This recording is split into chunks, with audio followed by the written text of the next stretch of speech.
Les amis, on se retrouve pour l'analyse d'un nouveau projet qui sort ce vendredi sur la première brique. Donc, on va voir est-ce qu'il est intéressant ou non. Il se nomme le Santa Maria. Donc, il sort à 10 heures. Ça sera une collecte de 676 000 euros avec un taux d'intérêt de 10,75% par an sur 18 mois. Et pour ceux qui connaissent pas la première brique, c'est une plateforme de crowdfunding immobilier qui permet de financer des projets de promoteurs, de constructeurs, de marchands de biens en échange d'un taux d'intérêt qui va aller de 9%, on va dire, à peu près 11-12%. Et d'ailleurs, si vous n'avez pas un compte, vous pouvez cliquer sur le lien en description pour avoir 1% de bonus sur le premier investissement. Et surtout, si vous avez déjà un compte, vous pouvez utiliser mon code qui est le code ESB qui vous donne droit à 1,2% de rendement sur chaque investissement. Et pour rappel, pour l'appliquer, dès que vous allez sur un projet, au moment de la collecte, c'est ESB majuscule, donc comme ça, et vous cliquez après sur du coup investir et vous avez 1,2%. Donc là, ça passera de 10,75 à 10,95, donc quasiment 12%. N'hésitez pas à en profiter. Donc c'est parti, on va analyser ce projet de A à Z. Donc le Santa Maria, on peut voir que c'est situé en région parisienne, 94. Alors c'est une opération qui consiste à finaliser les travaux sur 2 bâtiments, superficie 423. Alors il y a 9 appartements. Porteur de projet est déjà propriétaire du foncier et une première partie des travaux a été réalisée grâce à un permis de construire obtenu et purgé. Les biens sont loués depuis, notre porteur souhaite désormais finaliser les travaux afin de revendre le lot et dégager la trésorerie pour se lancer dans une activité de marchand de biens / promotion. Ok, donc nous, la première brique, ça consiste à financer une partie des travaux restants, permettant la vente des lots ainsi que le solde de l'emprunt bancaire souscrit lors d'un achat foncier. Ah, donc là, il y a une banque. Donc visiblement, on n'a pas l'air d'être tout seul, donc ça, c'est pas terrible. On va quand même regarder. Cette opération vise un coût de revient de 1 580 000 et un chiffre d'affaires de 2 510 000, dégageant une marge de 920 000. Ah oui, il y a une très grosse marge par contre. Ça, c'est bien. Donc on a 37% de marge après financement. Dans le cas de la levée de fonds réalisée sur notre plateforme, nous vous proposons d'investir dès 1 euro et jusqu'à 2 000 euros au taux de 10,75% proratisé sur la durée réelle du portage de ce projet. Donc c'est compris en termes de durée prévisionnelle, donc 6 à 18 mois et durée cible 12 mois. L'investissement est garanti par une hypothèque de premier rang inscrite sur le foncier estimée aujourd'hui à près de 2 millions ainsi que par les cautions personnelles des associés.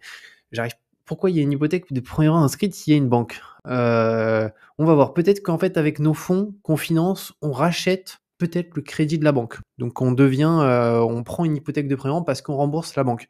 Donc on va voir, c'est peut-être ça. Mais par contre, une très bonne chose, c'est que nous, on finance 676 000 et on peut voir qu'au niveau du foncier, on est sur une estimation à près de 2 millions. Donc on est largement au-dessus. Donc si on a une hypothèque de premier rang avec une estimation du foncier à près de 2 millions, l'avantage, c'est que même si le projet tourne mal, on est quand même vachement couvert.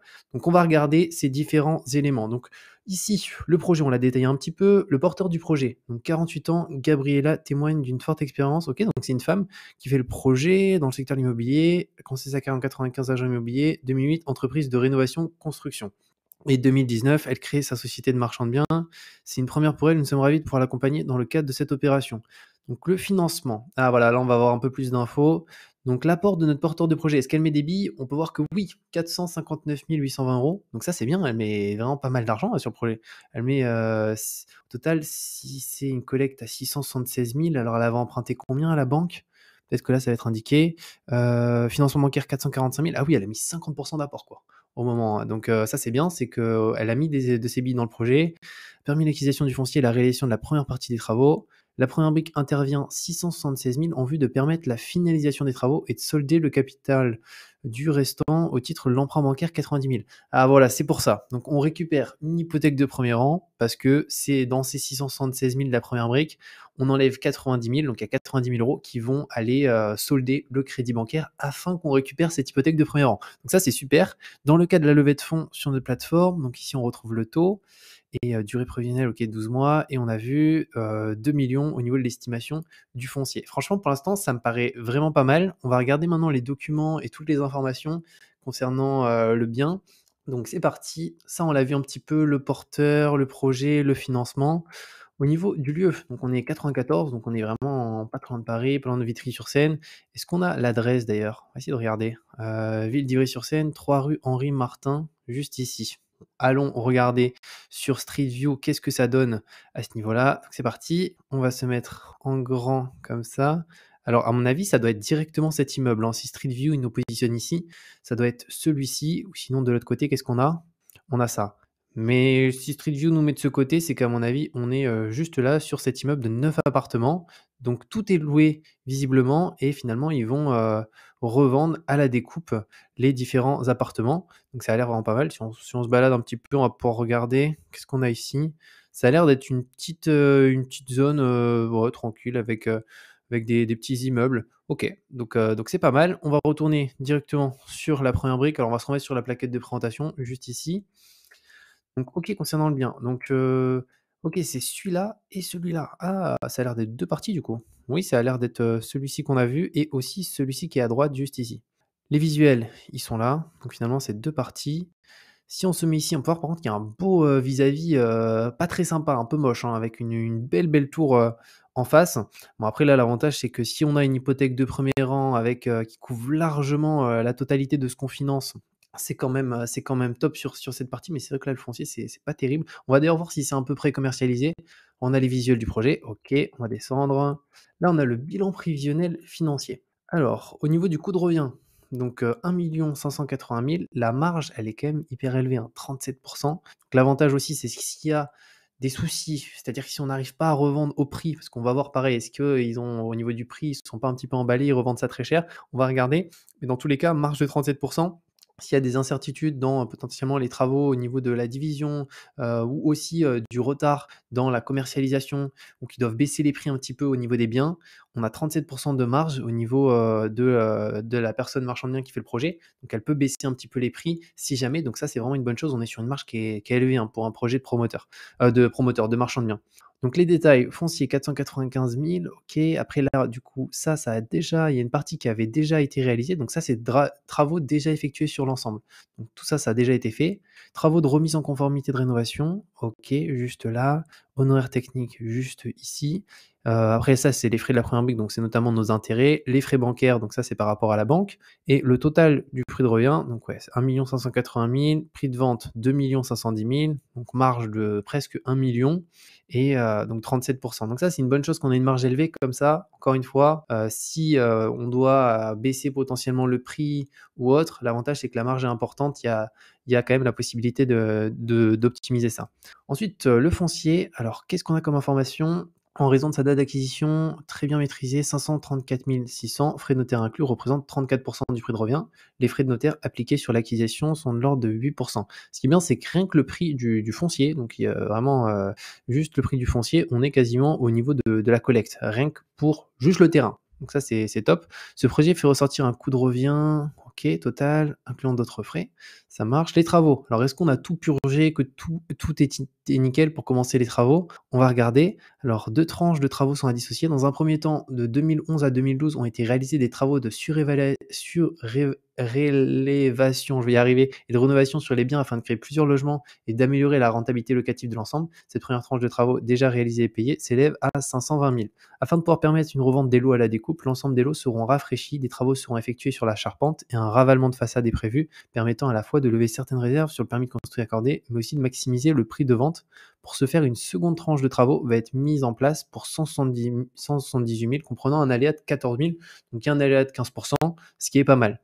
Urbanisme, juste ici. Alors, on va regarder tout ça. Dans le cadre de cette opération, un permis de construire pour la surélévation, je vais y arriver, et la rénovation de l'ensemble a été obtenue le 12 août 2011. Cependant, malgré la purge totale du permis, la mairie d'Ivry-sur-Seine a établi un procès-verbal de non-conformité en 2013 afin d'établir l'irrespect du permis de construire délivré. Cette non-conformité constitue un obstacle à la revente des lots, mais pas à la location, puisque la société Santa Maria a pu jusqu'ici assurer la location des différents lots sans pénalité ou amende. OK. En revanche, afin de revendre les lots, il est nécessaire pour Gabriela de réaliser ces travaux afin de satisfaire aux exigences de la mairie. OK, dans le budget travaux, il y aura aussi ça à faire afin que au niveau de la mairie, ça soit nickel. Commercialisation 0. Donc ça, c'est pas top, c'est-à-dire que pour l'instant, rien n'est vendu. Donc on va s'attarder un peu sur les prix de vente pour voir est-ce que c'est pas trop élevé. Le programme développe un chiffre d'affaires de 2 500 000. La commercialisation des 9 lots proposés dans ce projet n'a pas démarré. En effet, les travaux doivent être réalisés pour que Gabriela procède à la mise en copropriété des immeubles et puisse mettre en place la vente à la découpe des différents lots. Gabriela prévoit tout d'abord de s'assurer la commercialisation des lots elle-même auprès de son large réseau dans le secteur de l'immobilier. Ah, donc elle va pas vendre avec une agence. Elle n'exclut pas la possibilité de mandater une agence sur la commercialisation si les retours auprès de son réseau ne sont pas concluants. Et là, l'avantage, encore une fois, c'est que les 37% de marge, ça donne la possibilité aussi de faire appel à une agence qui prend 8 étant donné qu'on a une marge qui est importante. Maintenant les prix, alors combien Gabriela revend ça? 5 720 € du mètre carré. Donc on va voir qu'on est sur la tranche du prix moyen au marché. Donc en même temps, on a un vis-à-vis qu'on a vu qui est assez important. Donc je pense qu'on ne peut pas trop se mettre sur le prix du marché au niveau de ce type de bien. Prix moyen, après on a vu que ça allait être rénové à ce niveau-là et la majorité des lots sont actuellement occupés par des locataires. Doit aussi proposer des prix plus compétitifs afin de permettre une commercialisation à des investisseurs à la recherche de rendement locatif. Et toutefois, il convient de noter que 3 des appartements qui seront présentés à la vente seront meublés et libres de toute occupation. Ok, donc il y en a 6 qui vont être vendus loués, 3 qui vont être vendus meublés et libres. Et concernant l'implantation, la ville d'Ivry-sur-Seine bénéficie de sa proximité directe avec le 13e arrondissement de Paris tout en offrant un marché de l'immobilier plus accessible. Sur la commune d'Ivry, 7 personnes sur 10 sont locataires de leur logement. C'est ceci qui illustre l'attractivité locative d'Ivry liée à sa proximité de Paris. Et quant à l'évolution du marché immobilier, donc on a une augmentation de 27% au cours des 5 dernières années, ce qui traduit une croissance de la pression immobilière sur la commune. Ok, ah bah là on a Gabriela, la porteuse de projet juste ici. Donc on a sa société qui fait le projet, donc qui s'appelle Santa Maria. Donc on est sur une SAS, capital social 430 000, et ici on va avoir un petit peu plus d'informations. Donc on a l'état financier, on va pouvoir regarder un petit peu. Alors on a 2021, on a 2022, on a des chiffres d'affaires, donc là en baisse, on peut voir 24%. Résultat brut, pareil, en baisse ici. Maintenant ce qu'on va regarder c'est plus le bilan. Donc résultat net, déjà on est sur un résultat net positif, donc c'est une bonne chose, parce qu'on a des fois des sociétés où le résultat net il n'est pas positif du tout, même s'il est en baisse, c'est positif. Et après ici on a les actifs immobilisés, donc 1 015 000, donc finalement ça n'a pas bougé, hein, ça de 2021 à 2022. Les actifs circulants, donc c'est à peu près similaire, moins 6, donc il ne s'est pas passé grand chose. Et après là on a aussi la partie au-delà des actifs, des passifs, donc les capitaux propres, 476 000, donc ça, capital social. Donc ça, c'est le capital social finalement de la SAS. Et les dettes, 556 530 000. Donc ça, c'était les crédits. Et dettes financières, 104 000, 134 000. Et compte courant d'associés, 426 324. Ouais, donc c'est vraiment raisonnable au niveau de la société. C'est-à-dire que c'est une société qui est pas non plus... qui est plutôt pas mal, c'est-à-dire qu'on finit avec un résultat net qui est positif. Si on compare à d'autres biens qu'on a eu, c'est pas mal. Après là, de toute façon, nous, ce qui va nous intéresser beaucoup plus sur ce type de projet, c'est tout ce qui est garantie, notamment hypothèque de premier rang, avec, on a vu la valorisation qui paraît pas déconnante, c'est-à-dire qu'on est dans les prix moyens du marché, et surtout qu'on a une marge de 37%, ce qui fait qu'il y a des problèmes, que ce soit une difficulté pour revendre, que ce soit des travaux qui coûtent plus cher que prévu ou autre, et ben on peut taper dans la marge. Donc ça, c'est pas mal. Donc voilà par rapport à ça. Et au niveau des garanties, donc caution personnelle, au niveau de Santa Maria, dans cette opération, une caution personnelle d'un montant de 811 200 € sera prise sur Gabriela et son conjoint, Madi, principal associé de la société Santa Maria, afin de les exposer en cas de défaillance. Ok. Et surtout, notre hypothèque de premier rang, juste ici, garantie REN dans le monde immobilier, hypothèque permet de devenir propriétaire du bien en cas de défaut de remboursement du porteur. Ok. À sa date, ses actifs estimés à près de 2 millions, octroyant une couverture hypothécaire de près de 3 fois supplémentaire à la levée de fonds. Donc ça, c'est vraiment le gros atout de ce projet, vraiment. Au niveau de l'historique, alors est-ce que cette société a déjà fait quelques projets? On peut voir que visiblement, oui, donc est une entreprise de construction fondée en 2008, réalisant aujourd'hui un chiffre d'affaires 1 300 000 et employant près de 10 salariés. L'entreprise s'est spécialisée dans la rénovation complète. C'est par ailleurs AMR Sonova qui assure les différents travaux liés à la remise en conformité du bien dans le cadre du projet de Santa Maria. Ah, donc c'est cool, ça même au niveau de la gestion des coûts. Bah, finalement, si c'est eux qui font les travaux, ça coûte quand même moins cher que s'ils délèguent à une entreprise, étant donné que c'est leur métier. Donc ça, c'est pas mal. Et HD Promotion, parallèlement à la société Santa Maria, Gabriela développe aujourd'hui son activité de promotion immobilière au travers de la société HD Promotion. Fondée en 2019, 2 projets sont actuellement en cours d'élaboration sur cette structure. Promotion immobilière à Saint-Maurice dans le 94. On peut voir aussi division parcellaire aussi dans le 94. Donc ça, c'est pas mal, hein. Donc on peut voir qu'elle est spécialisée visiblement dans le 94, donc c'est un secteur qu'elle connaît bien. Ok par rapport à ça. Et ensuite, concernant le financement, donc on peut voir qu'il y a le crédit agricole, mais du coup, on va racheter et on va rembourser finalement le solde du crédit agricole, donc il restait 90 000, parce qu'on peut voir qu'elle a acheté dans les années 2010, donc il restait 90 000 à financer de crédit agricole, et nous, du coup, on rembourse le solde de l'emprunt octroyé, comme ça, on va pouvoir récupérer une hypothèque de premier rang. Donc ça, c'est vraiment bien. Ensuite, l'opération aura donc été financée dans son ensemble par un emprunt auprès du Crédit Agricole 445 000, par le biais de la première brique et par l'apport personnel d'un porteur de projet. Donc elle a mis quand même 29%, hein, donc c'est vraiment pas rien. Et le solde du financement bancaire est un point positif car il permet à la première brique de s'octroyer les meilleures garanties sur le bien avec une hypothèque de premier rang sur un actif à 2 millions. En revanche, il ne sera pas possible de négocier une rallonge de trésorerie en cas d'aléa. Donc OK, mais logiquement, là, ça devrait le faire avec cette belle marge de après financement. Donc bah, c'est un projet qui est plutôt cool. Est-ce qu'on a d'autres informations? Donc là, on a le calendrier du projet juste ici, donc levée de fonds, la première brique, mai 2024, revente prévisionnelle des lots. Donc entre deux, là, il y aura les travaux, enfin quoique, oui, bah oui, entre mai 2023 et mai 2024, donc ils ont 12 mois pour faire tous les travaux, tout mettre en place et novembre 2024, remboursement maximal du projet.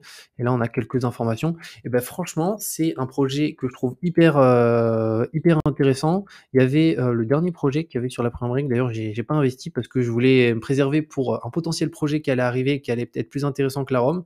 Donc Santa Maria, je vais me positionner parce que on est sur un projet avec une hypothèque de premier rang. Au-delà de ça, on a vu que la valeur du foncier et du projet est quand même assez importante, 2 millions. Marge après financement, 37% il me semble. On a une porteuse de projet qui met beaucoup de ses billes dans le projet, 29% au total. Donc on est vraiment sur un projet qui va partir extrêmement rapidement. Donc j'espère que je vais réussir à investir. Normalement, je suis groupe 2. Donc groupe 2, ça devrait le faire. Je suis bien groupe 2. Oui, je suis groupe 2. Donc voilà, j'espère que cette vidéo vous a plu les amis. N'hésitez pas à me dire aussi ce que vous en pensez de ce projet dans les commentaires. Et comme je vous ai dit, vous pouvez utiliser mon code qui est le code ESB, donc qui donnera 1,2% de rendement supplémentaire sur chaque investissement. Donc il faut par contre l'indiquer parce que c'est pas automatique. Je sais que certains m'ont dit, mais Julien, mais on le met où le code? Moi je l'ai mis une fois sur les projets et sur les prochains, ça s'est pas activé automatiquement. C'est normal, c'est que c'est vraiment manuel qu'il faut le faire. Moi-même, je mets mon code personnellement et il faut le faire de manière manuelle.